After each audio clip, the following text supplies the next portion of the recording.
Welcome. This is Counting Cost Ministries. I'm the Word Nerd. Let's dig deeper. If you are a new Christian looking for more information with your new walk with Christ, check out our free PDF, the Little Booklet, A Christian's First Steps. It's linked in the description. Today is episode 5 of Mapping Monday. Woohoo!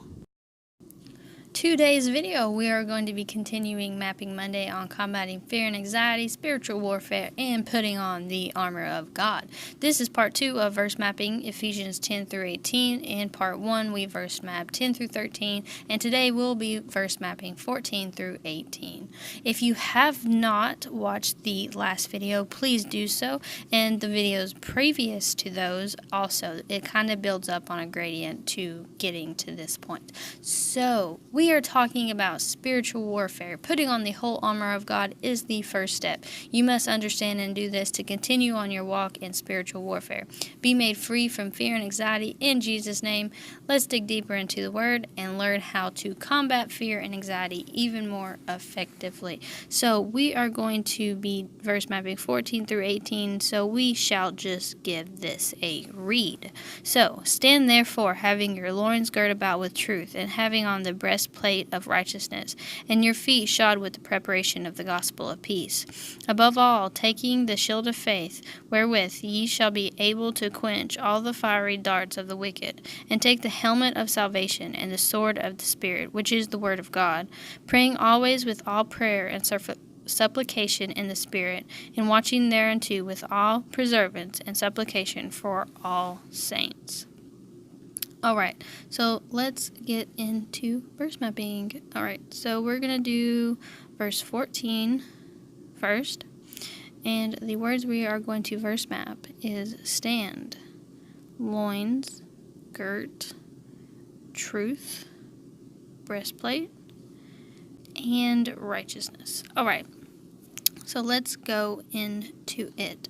So, stand, to remain firm in the face of, move to and remain in a specified position, remain valid or unaltered, withstand an experience or test without being damaged. Loins, the region of the hips, groin, and lower abdomen. Girt, encircle a person with a belt or band, secure a garment or sword on the body with a belt or band. Truth, accordance with fact or reality, Jesus, the Bible. Breastplate, a piece of armor covering the chest. And righteousness, acting in accordance with divine law or moral law, free from guilt or sin, morally right or justifiable. So that is verse 14. So let's stop here, and we're going to talk about the belt of truth and the breastplate of righteousness. So this is the reason why it is called the belt of truth. So, we pray the armor of God on, as I mentioned in part 1. So, if we are not in truth with God and Jesus, all the other armor will not stay on. The belt holds everything together. The belt goes in the middle of our bodies, so truth better be in the center of our life. A belt secures and therefore unable to fall off. You have to make up your mind that from this point forward, all your decisions are based on God's word. Truth is our foundation. Truth is our starting point. The Word of God is our foundation and our starting point. Without truth, you cannot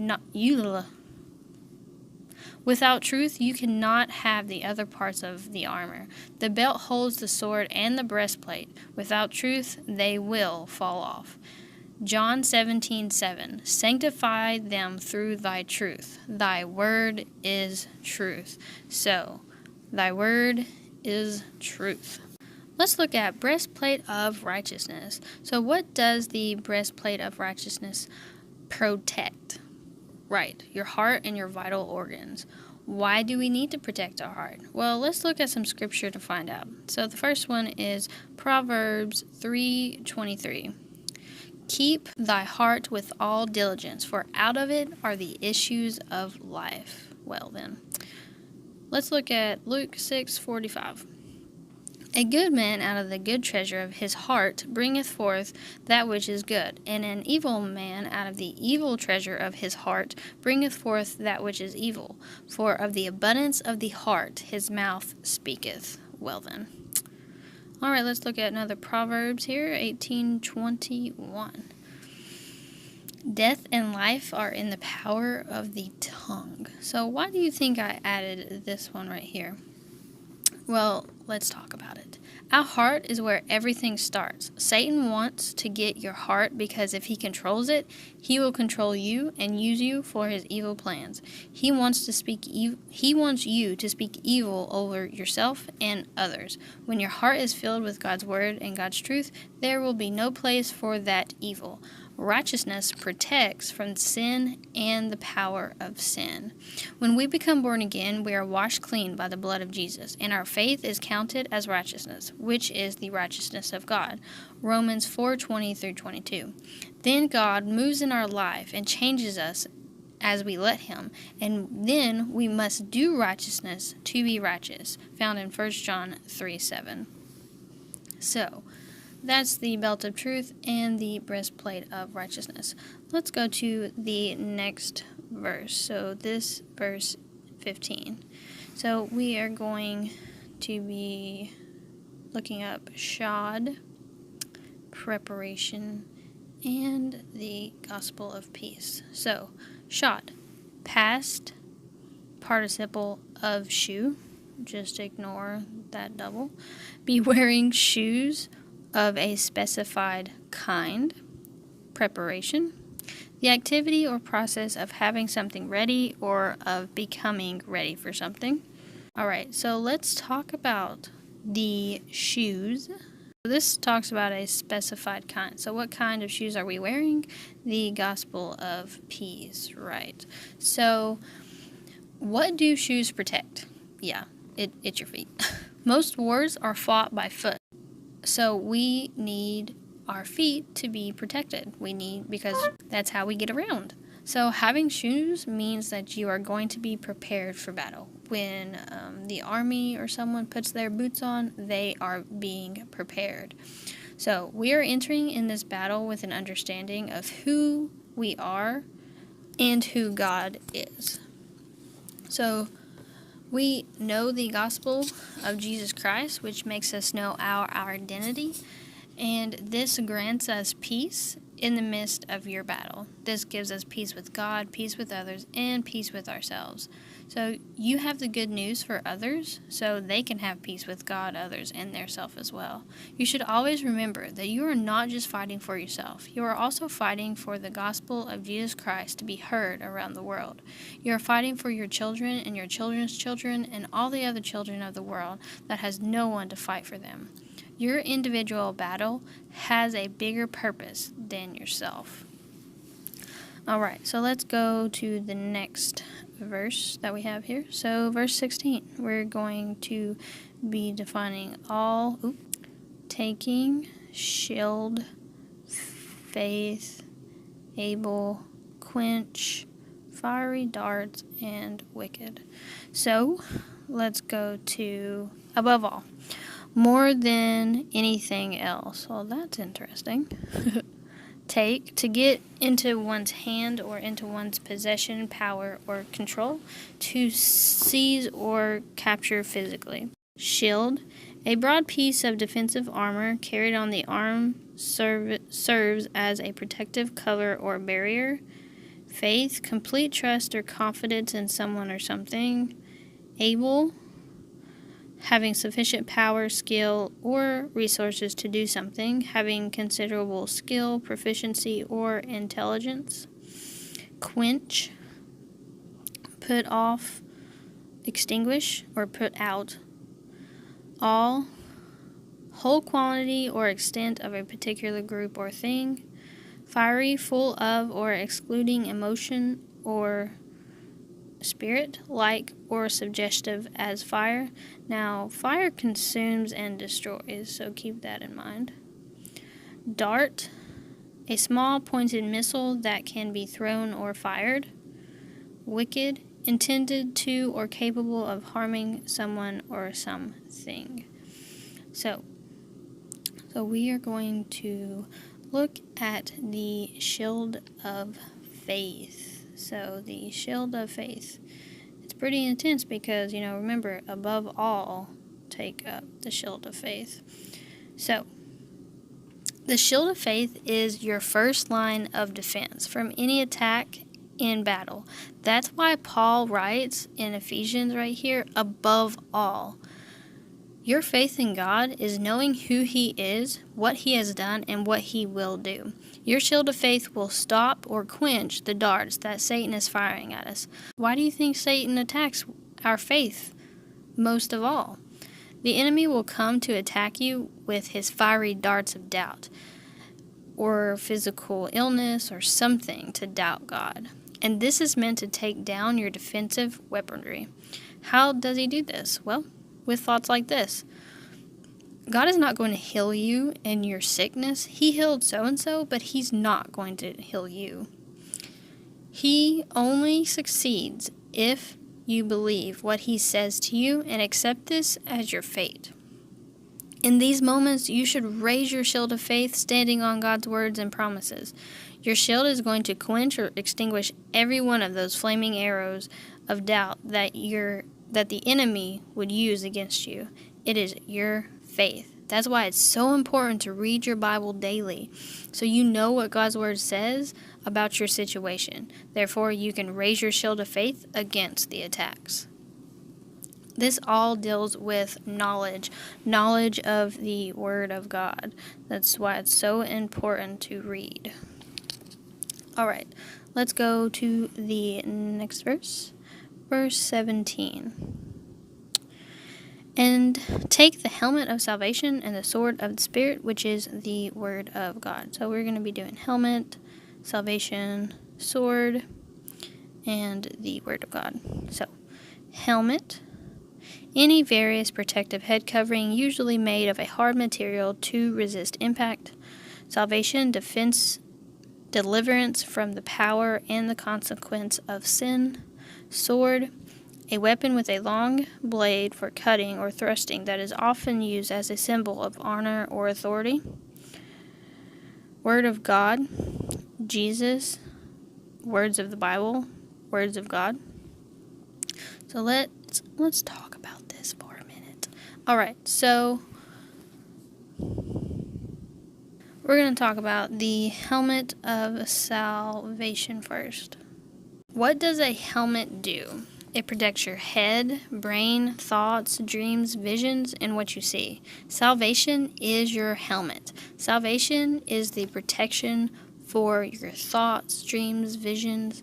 So when salvation happens, God begins to renew your mind. So let's look at some scripture. Romans 12:2. And be not conformed to this world, but be ye transformed by the renewing of your mind, that ye may prove what is good, acceptable, perfect will of God. Philippians 2:5. Let this mind be in you, which is also in Jesus Christ. And Philippians 4:8. Finally, brethren, whatsoever things are true, whatsoever things are honest, whatsoever things are just, whatsoever things are pure, whatsoever things are lovely, whatsoever things are of a good report, if there be any virtue, and if there be any praise, think on these things. So, salvation gives you the mind of Christ, which protects your mind, thoughts, dreams, visions, and what you can see from sin. You will find that things that would normally bother you won't bother you as much when you have on the helmet of salvation, because when you're seeing things God's way, you're going to be calm and you're going to understand that you're in a battle, not with the physical world of people, but with the unseen world or spiritual world. The sword of the Spirit is the Word of God. Now, I'm sure you're thinking, we already talked about the Word of God, and we did with the belt of truth. But the sword of the Spirit is the spoken Word of God. The belt of truth is the truth found in the written Word of God, God's promises and characters. But the sword of the Spirit is the spoken Word. It's when you speak the Word out loud. Jesus himself shows us how to use the sword of the Spirit when he is being tempted by the devil. We see this in Luke 4:4. And Jesus answered him, saying, It is written, that man shall not live by bread alone, but by every word of God. So in this passage, Satan is tempting Jesus because Jesus has fasted for 40 days and 40 nights. He's tempting him with hunger. tempting him with his flesh. And he's like, no, I know what the Word of God says, okay? So we need to know what the Word of God says too. We see that Jesus answers with the Word of God, which is found in Deuteronomy. This is something that was spoken aloud. When you use the sword of the Spirit, you are speaking God's Word out loud, and we need to do this as a part of our warfare against the enemy. Hebrews 4:12 tells us why. For the Word of God is quick and powerful, and sharper than any two-edged sword, piercing even to the dividing asunder of soul and spirit, and of the joints and marrow, and is a discerner of the thoughts and intents of the heart. Yeah, exactly. That's pretty intense. So, let's get back to the scenario when Satan is sending darts of doubt at us, right?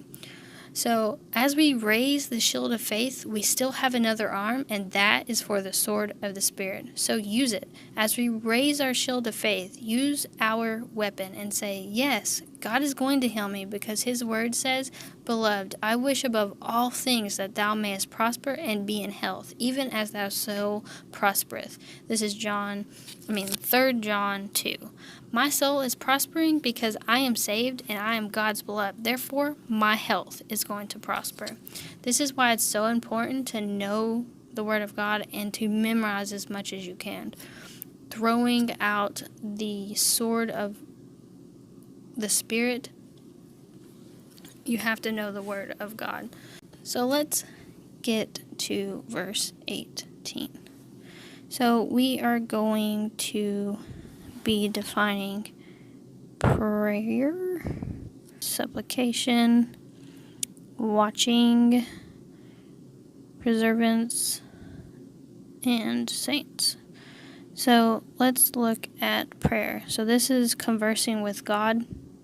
So this is when you're having a conversation with God, which is what prayer is.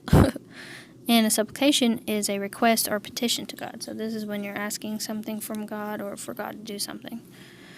Watching, to be awake during the night, to be attentive or vigilant, to keep guard, keep someone or something under close observation, to observe as a spectator, to be expectant. All right.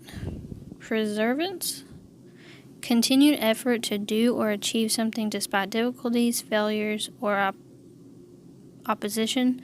The action or condition or an instance of preserving. So preserving is this definition right here.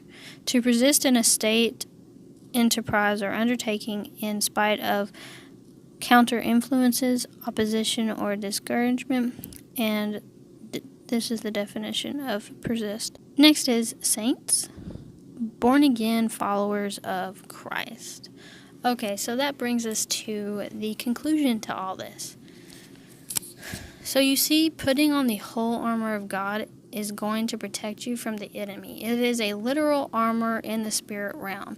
As mentioned in part 1, sin will cause the armor to fall off because you will not be in truth, righteousness, faith, salvation, or walking in the gospel. You must be in these things to have the armor of God on. If you sin, repent and turn back to God and pray on the armor of God. Please notice that there is no coverage for your back, because the Bible doesn't tell you to run from your enemy. It says to stand. Stand so you can see the salvation of the Lord. You are not to be afraid or terrified because you are protected. Just go back and read how many times the word stand appears in the text. It's pretty important. When you enter into a war with your armor on, the demons as well as angels can see that you are protected. Remember in verse 18, it says to pray. Prayer is another one of our weapons because it gives us direct access to the Father and our Lord Jesus Christ. Put on the whole armor of God and stand. Know your identity in Christ and stand. Stand, brothers and sisters, against all enemy attacks. This is Counting the Cost Ministries. I'm the Word Nerd. Follow me on Instagram to see what I'm doing on a regular basis, what I'm studying and whatnot, and I'll see you in my next video. God bless.